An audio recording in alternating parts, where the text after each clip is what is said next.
There's a strange phenomenon happening right now. While you're watching this, part of your brain is calculating whether to keep paying attention or switch to something easier. That calculation happens thousands of times a day, and it's quietly destroying your ability to do anything meaningful. But what if I told you that the same neural mechanism making you avoid hard work can be flipped to make you crave it? What if discipline could feel as good as scrolling? That's not motivation talk, that's neuroscience. And by understanding how your brain actually works, you'll discover why willpower has been failing you and what you need to do instead. Your brain operates on a simple economic principle. It's constantly asking one question: what's the best return on energy investment? Every action you consider gets instantly evaluated. High effort, uncertain reward, your brain hits the brakes. Low effort, guaranteed pleasure, green light. This isn't a character flaw. This is survival programming from a time when conserving energy meant staying alive. The problem is your ancient brain is now living in a modern world designed to exploit it. Every app, every snack, every piece of content has been engineered by teams of scientists to trigger the exact neural pathways that make you feel good with zero effort. Your brain isn't broken, it's being hacked. Let's talk about what's really happening in your head when you can't start that project or drag yourself to the gym. There's a tiny cluster of neurons called the nucleus accumbens. Think of it as your brain's motivation engine. It runs on a neurotransmitter called dopamine, but dopamine doesn't work the way most people think. It's not the pleasure chemical, it's the wanting chemical. Dopamine spikes when you anticipate a reward, not when you receive it. That's why scrolling feels so compelling. Every swipe might reveal something interesting, so your brain floods you with dopamine to keep you searching. But here's where it gets dark. When you get too many easy dopamine hits, your brain adapts. It's called downregulation. Your dopamine receptors literally decrease in number, like your brain is turning down the volume on satisfaction. Now you need more stimulation to feel the same level of interest. A book that once captivated you feels boring. A workout that once energized you feels impossible. You're not losing discipline, you're experiencing a tolerance effect, just like with any other drug. This is why people who spend hours on social media often feel the most unmotivated. Their brains have been trained to expect constant, effortless rewards. Anything requiring sustained attention feels like punishment by comparison. The effort-to-reward ratio is all wrong. Your brain has been recalibrated to crave instant gratification, and real achievement can't compete with that. But the beautiful thing about neuroplasticity is that what can be broken can also be fixed. Your brain is constantly rewiring itself based on what you do. Every choice you make is either strengthening neural pathways for discipline or reinforcing pathways for distraction. The question isn't whether your brain will change, it's which direction you're pushing it.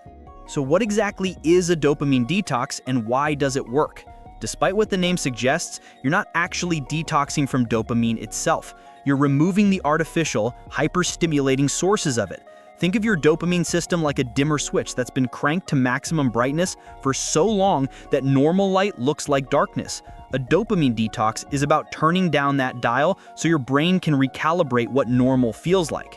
When you remove the overwhelming sources of easy pleasure, something remarkable happens.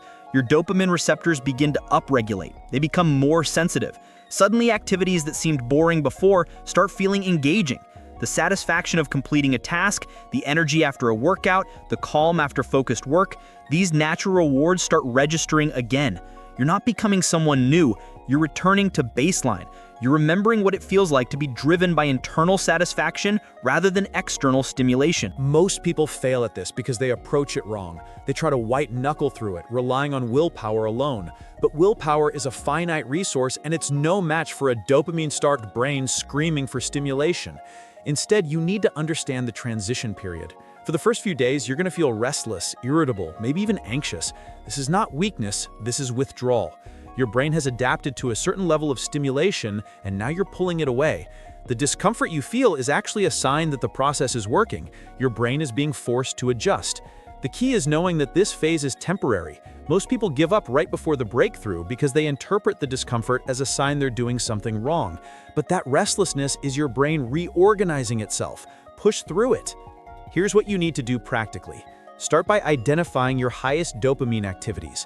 Not the things you enjoy most, but the things that require the least effort for the most stimulation. For most people, this is their phone, specifically social media, short-form video content, or games. But it could also be junk food, online shopping, or pornography. Whatever gives you intense pleasure with minimal effort, that's your target. Now, here's the critical part. You don't have to eliminate these forever. You just need to eliminate them temporarily while your brain resets. Pick a frame time.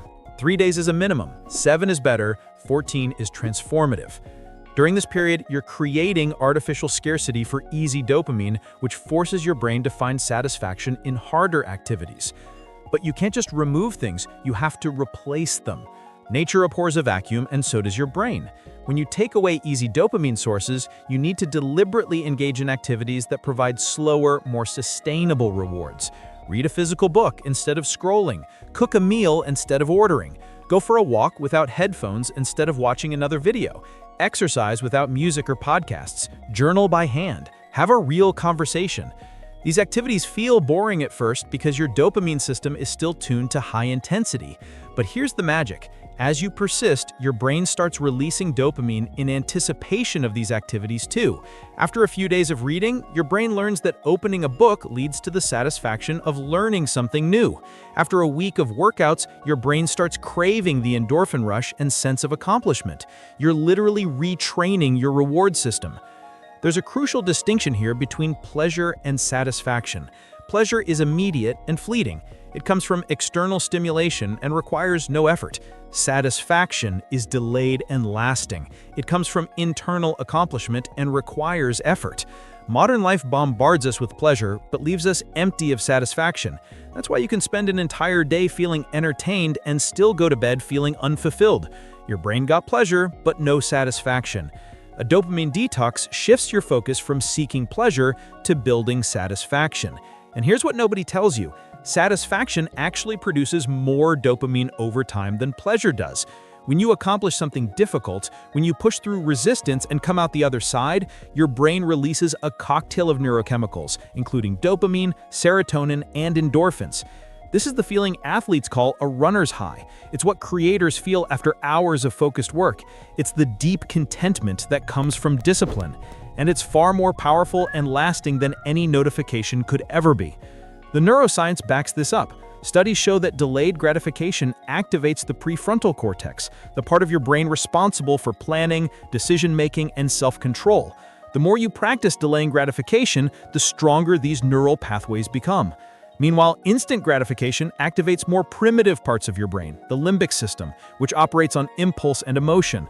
Every time you choose discipline over distraction, you're quite literally strengthening the advanced parts of your brain and weakening the primitive parts. You're upgrading your operating system. Over time, this changes your default setting. Discipline stops feeling like a battle against yourself and starts feeling like your natural state. This is what people mean when they say discipline becomes a habit.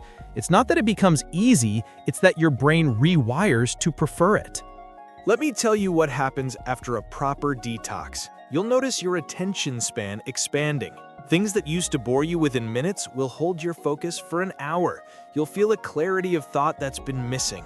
Ideas will come more easily. You'll make decisions faster because you're not constantly seeking validation through your phone. You'll have more energy because you're not riding a roller coaster of dopamine spikes and crashes. Most surprisingly, you'll start feeling genuine excitement about things that used to feel like chores. That project you've been avoiding, you'll actually want to work on it. That gym session, you'll look forward to it. This isn't toxic positivity or fake motivation. This is your brain functioning the way it was designed to before it got hijacked by algorithms. But here's the thing that people don't want to hear. This isn't a one-time fix. Your brain will always try to drift back toward easy rewards. That's not a bug, that's a feature. The key is building systems that make discipline the path of least resistance. This is where environment design becomes crucial. If your phone is next to your bed, you'll check it first thing in the morning. If healthy food is prepared and visible, you'll eat it. If your workout clothes are laid out, you'll work out. You can't rely on willpower when your environment is sabotaging you. Design your life so that the dopamine-rich activities require effort to access and the satisfaction-rich activities are effortless to start. Delete social media apps from your phone. Use website blockers. Put your phone in another room when you work. Make junk food inconvenient and healthy food convenient. Every barrier you put between yourself and distraction is a vote for the person you're trying to become. There's also a social component to this that's often overlooked. The people around you are constantly influencing your dopamine baseline. If everyone in your life is scrolling, binging, and seeking instant gratification, you'll be pulled in that direction. But if you surround yourself with people who value focus, discipline, and deep work, their habits become contagious. This doesn't mean abandoning your friends. It means being intentional about who you spend your time with and what activities you do together. Seek out communities that reinforce the behaviors you want to develop. Find accountability partners who are on the same journey. Your brain is shaped not just by what you do, but by who you're with. Now let's address the elephant in the room. Some of you are thinking, this sounds miserable. Why would I want to make life harder? And that's the trap. You're thinking about it from the perspective of someone whose brain is already hijacked. From your current state, discipline does seem harder than distraction. But from the other side, from the perspective of someone with a recalibrated brain, discipline feels easier than distraction, because distraction leaves you feeling empty, anxious, and behind. Discipline leaves you feeling accomplished, confident, and in control. Which is actually harder, spending your days chasing dopamine hits that never satisfy you, or building a life where effort itself becomes rewarding? The path of least resistance in the short term is actually the path of most resistance in the long term. This is about reclaiming agency over your own mind. Right now, if you're honest, you're not really in control. Your phone controls when you feel bored. Algorithms control what you think about. Apps control how you spend your time. That's not freedom, that's hijacking. True freedom is having a brain that works for you, not against you. It's being able to choose difficult things and actually enjoy doing them. It's waking up excited about your work instead of dreading it. It's going to bed satisfied instead of guilty. That's what's on the other side of this process. Not perfection, not ease, but alignment. Your actions finally matching your intentions. Your daily choices finally moving you toward your goals instead of away from them. The rewiring process never truly ends because you're always either reinforcing discipline or reinforcing distraction. Every moment is a choice, but after you've reset your dopamine system, the choices become easier. The pull toward distraction weakens. The pull toward meaningful work strengthens. You develop what psychologists call intrinsic motivation. You do things because they're satisfying in themselves, not because you're chasing an external reward. This is the highest form of discipline. It's not forced, it's not white-knuckled, it's natural. It's who you are. So here's what I want you to do. Don't just watch this video and move on. That's what the old version of you would do. Instead, make one concrete decision right now. What's the single highest source of empty dopamine in your life? Identify it. Then, commit to removing it for the next 7 days. Not forever, just 7 days. Notice what happens. Notice the restlessness. Notice when it peaks. Notice when it starts to fade. Notice what fills the space. Notice how your relationship with effort begins to shift.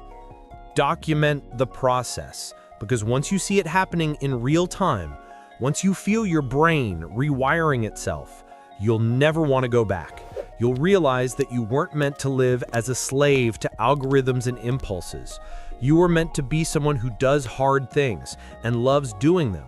That version of you is waiting, and the path to becoming them starts with a single choice to let your brain breathe, to step away from the noise, and to trust that on the other side of temporary discomfort is permanent transformation.